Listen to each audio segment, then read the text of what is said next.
The sprawling white mansion rose like a silent monument to wealth. Yet inside there was no laughter, no joy, only the hollow echo of what had been lost. For over a year, the life of billionaire Jonathan Wells' only daughter had been defined by one unyielding object, her silver wheelchair. 7-year-old Lily, a little girl with fiery red curls and sparkling green eyes, had been paralyzed from the waist down after a terrible accident. Once a whirlwind of curiosity and energy, she now spent her days gazing blankly out of the tall windows, watching life pass her by. Jonathan, a tall, sharp-featured man in his early 40s, dressed in a crisp navy suit, had tried every solution money could buy. The best doctors, cutting-edge therapies, and experimental treatments abroad. Nothing had worked. Every failure weighed on him, not just as a father, but as a man who believed nothing in the world could resist him. One warm afternoon, Jonathan stepped into the garden, expecting the usual scene, Lily sitting quietly, perhaps a book in her lap, her face distant and empty. But instead, he froze mid-step. Lily was laughing, not a quiet smile or a forced giggle, a real unrestrained laugh echoing through the air. Her small hands clapped rapidly, her face alight with joy. In front of her danced a boy, no older than 10, with deep bronze skin and a halo of curly black hair. His oversized green T-shirt and faded shorts hung loosely on his thin frame, and his knees bore the scrapes of countless adventures. Barefoot, he moved with energy and mischief, twisting, hopping, and spinning as if he owned a garden stage. Jonathan's first reaction was anger. Who was this child? How had he gotten in? Where was security? But then he noticed Lily. She wasn't just watching, she was leaning forward, mimicking the boy's movements, her tiny toes wriggling. Her back, usually slumped and lifeless, straightened as if pulled by invisible strings. Months of apathy had vanished in moments. The boy caught Jonathan's gaze. Their eyes met briefly. Jonathan expected fear or flight, but the boy grinned and spun in a wide arc before bowing theatrically. Lily clapped harder, squealing with delight. Jonathan stepped back behind a marble column, heart pounding. He didn't want to interrupt this magic. Something extraordinary was happening. Minutes passed. The world outside the mansion's gates ceased to exist. Only the boy's animated performance and Lily's laughter filled the air.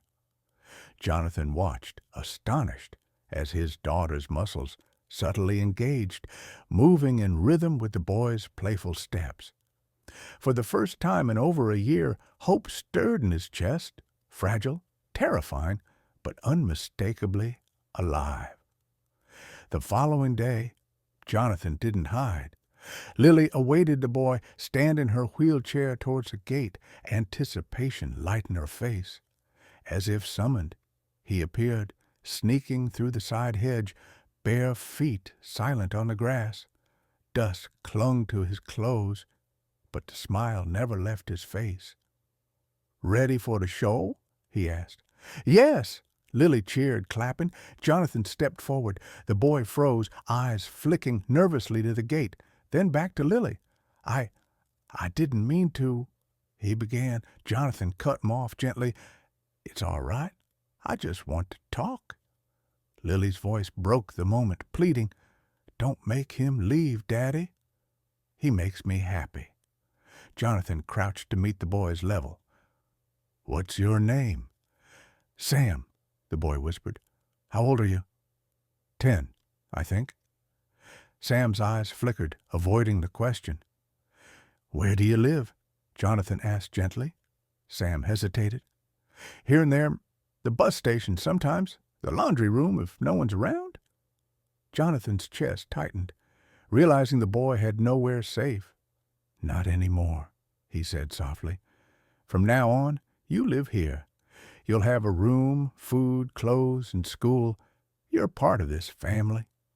Tears welled in Sam's eyes. "Why?" Jonathan's gaze softened. "Because you gave my daughter something no doctor, no therapy, no amount of money could. You gave her hope, and I won't let you sleep on a cold floor again."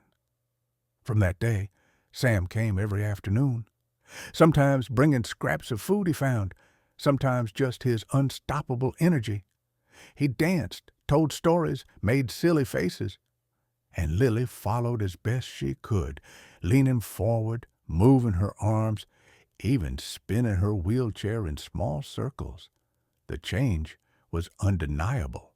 Doctors visiting 1 week later were stunned. "I don't know what you've been doing," one said to Jonathan, "but keep doing it." Emotional engagement, rare and powerful, was working. One evening, to everyone's amazement, Lily lifted herself halfway out of her wheelchair, panting but smiling. Sam whooped, spinning in celebration. Jonathan knelt beside his daughter, brushing a curl from her forehead, then turned to Sam. "And so are you," he said. The mansion, once a quiet prison of silence, now brimmed with life. The laughter of a little girl and the boundless energy of a homeless boy had transformed it into a home, a place of joy, hope, and second chances